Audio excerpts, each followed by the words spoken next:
और बहनों, जय श्री राधे राधे। मैं M.K. सोनी, वास्तु सलाहकार।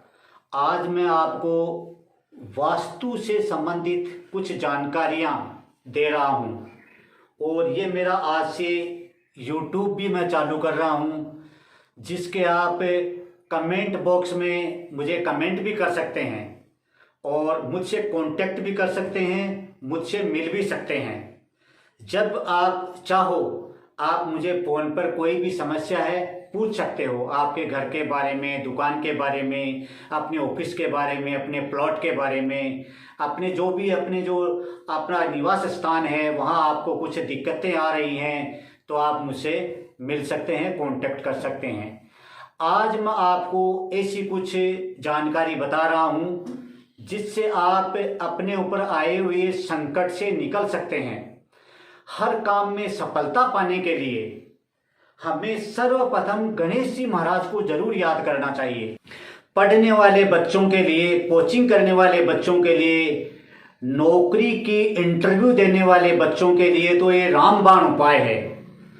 2 राशि तो 12 राशि होती है ना, उसमें 2 राशि तो ऐसी हैं जिनके लिए गणेश जी महाराज की उपासना करना बहुत ही जरूरी है और उनके जीवन में सफलता के लिए सटीक और रामबाण उपाय है। उपासना गणेश जी महाराज की जब आप करना चाहो तो आप 3 प्रकार से कर सकते हो। पहला, आप गणेश जी महाराज की स्तुति कर सकते हो भक्ति भाव से। ऐसे नहीं पढ़ लिया उसको, तो स्तुति को तो आपको भक्ति भाव से पढ़ना पड़ेगा। जैसे हम संगीत की तरह जब हम आत्मा से, दिल से गाते हैं ना, कोई भजन गाते हैं है ना, कोई प्रार्थना करते हैं, उस हिसाब से आपको स्तुति करनी चाहिए। और वो 2 राशि जो कौन सी है वो मैं आपको बता दूं। एक तो मिथुन राशि है और एक कन्या राशि। इनके तो गणेश जी महाराज अनुकूल देवता हैं और बुध ग्रह इनके जो गुरु हैं, बुध ग्रह देवता। तो आप बुधवार के दिन से इनको शुरू करें। कोई भी शुक्ल पक्ष का बुधवार हो उससे आप शुरू करें। इनको गणेश जी की पूजा करने से सफलता जरूर मिलती है।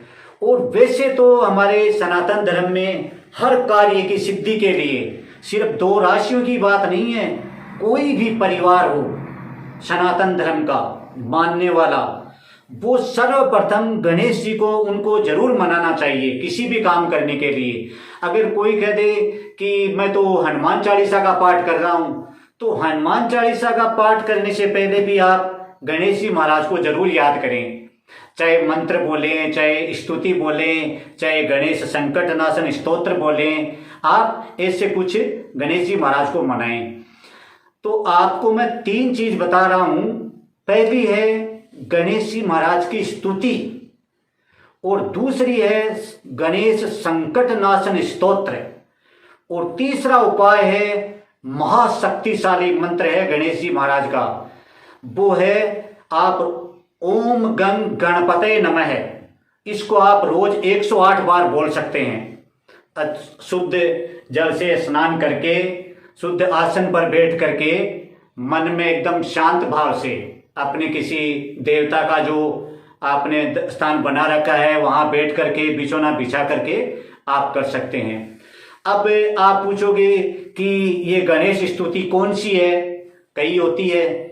और गणेश संकट नाशन स्तोत्र कौन सा है? और मंत्र के बारे में मैंने आपको बता ही दिया, फिर एक बार और बता देता हूं। आप इसको 108 बार बोल सकते हैं, ओम गं गणपते नमः। अब मैं आपको स्तुति के बारे में भी बता रहा हूं।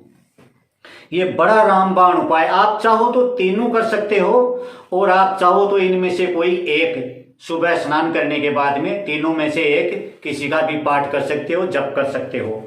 तो स्तुति है श्लोक ओम गजाननम भूतगणादिसेवितम कपित्थजम्बूफलचारुभक्षणम उमासुतम शोक विनाशकारकम नमामि विघ्नेश्वर पाद पंकजम। ये तो होगा श्लोक। अब हम स्तुति करेंगे गणेश जी महाराज की। गाइए गणपति जगवंदन शंकर सुवन भवानी के नंदन, गाइए गणपति जगवंदन। सिद्धि सदन गजवदन विनायक, कृपा सिंधु सुंदर सब लायक, गाइए गणपति जगवंदन। शंकर सुवर्ण भवानी के नंदन, गाइए गणपति जगवंदन। मोदक प्रिय वृद्ध मंगल दाता, विद्यावारिधि बुद्धि विधाता, गाइए गणपति जगवंदन। शंकर सुवर्ण भवानी के नंदन, गाइए गणपति जगवंदन।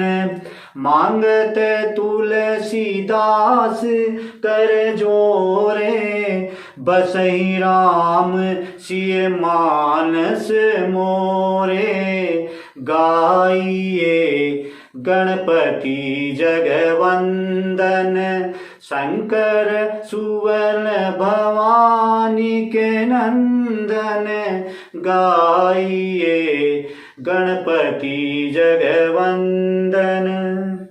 तो ये तो है गणेश जी महाराज की स्तुति, जो आप किसी भी काम करने से पहले या और कुछ भी आप नहीं कर रहे हो तो भी सुबह स्नान दान करने के बाद में आप गणेश जी महाराज की स्तुति बड़े भक्ति भाव से आप कर सकते हैं, गा सकते हैं। दूसरा हो गया श्री गणेश संकट नाशन स्तोत्र। नाम से ही काफी है। संकट का मतलब संकट से पहले यह नहीं लिखा है कि कौन सा संकट, किसी भी प्रकार का संकट हो, आप गणेश संकट नाशन स्तोत्र का पाठ करिए। और जो चाहता है कि मुझे सफलता जल्दी मिले तो वो 11 बार इस पाठ को करें। ये बहुत ही शक्तिशाली पाठ है, आप करके देख लिए, परिणाम मैंने आप खुद बताएंगे कि वास्तव में क्या बात बताई है। तो मैं आपको ये भी गा के बता रहा हूं कि ये गणेश संकट नाशन स्तोत्र आप किस प्रकार से गा सकते हैं, बोल सकते हैं। अपने परिवार के साथ भी आप बैठकर गा सकते हैं, बोल सकते हैं, अकेले भी बोल सकते हैं। तो गणेश संकट नाशन स्तोत्र ये है। प्रणम्ये शिरसा देवं गौरी पुत्रं विनायकं, भक्तावासं स्मरे नित्यमायु कामार्थ सिद्धे।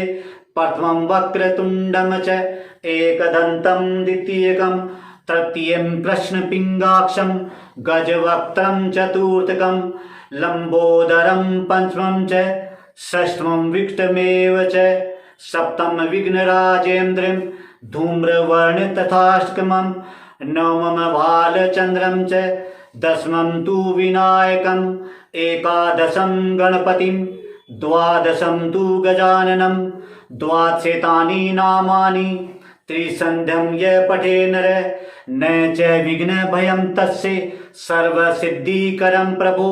विद्यार्थी लभते विद्यां, धनार्थी लभते धनं, पुत्रार्थी लभते पुत्रान्, मोक्षार्थी लभते गतिं। जपेत गणपति स्तोत्रं षड्भिर्मासे फलं लभेत, संवत्सरेण सिद्धिं च लभते नात्र संशय। अष्टभ्यो ब्राह्मणेभ्यश्च लिखित्वां यः समर्पयेत्, तस्य विद्या भवेत् सर्वा गणेश से प्रसादतः। ये आपको मैंने जो बोलकर पढ़कर सुनाया है, ये है गणेश संकट नाशन स्तोत्र। और आपको मैं बता दूं, ये श्री नारद पुराण में है। इसके बारे में आप चाहो तो तलाश कर लेना, पढ़ लेना इसकी महिमा के बारे में, तो आप खुद लालायित हो जाओगे कि मैं तो रोज ये पाठ करूंगा और ज्यादा टाइम भी नहीं लगेगा और सफलता कदम चूमेगी। अब मैं आपको आगे कुछ बात बता रहा हूं कि ये आपको सब अच्छा लगे तो अपने दोस्तों भाइयों को आप शेयर कर सकते हैं। और अगर आप खुद गा नहीं सकते, आप कह रहे हो कि हमें तो संस्कृत आती नहीं, हमें ऐसा बोलकर हम गा ही नहीं सकते, तो आप कैसा गा सकते हो, आप गाओ ने, आप इसको सही गाने या बोलने लग जाओगे। फिर रही त्रुटि की बात, त्रुटि हो ही जाती है, मुझसे ही नहीं, आपसे भी हो जाती है, मुझसे भी हो जाती है। तो इसके लिए आप ये पूरा होने के बाद में भगवान श्री गणेश जी महाराज से मन में क्षमा प्रार्थना कर सकते हैं कि हे गणेश जी महाराज, मुझसे बोलने में, इसको गाने में जाने अनजाने अगर कोई गलती हुई है तो मुझे क्षमा करो और मेरी ये प्रार्थना स्वीकार करो। तो मैं आज आपसे इतना ही कुछ बता के विदा लेता हूं। आगे मेरा दूसरा वीडियो जरूर आएगा, आप जरूर देखना। जय श्री राधे राधे। ओम नमः शिवाय।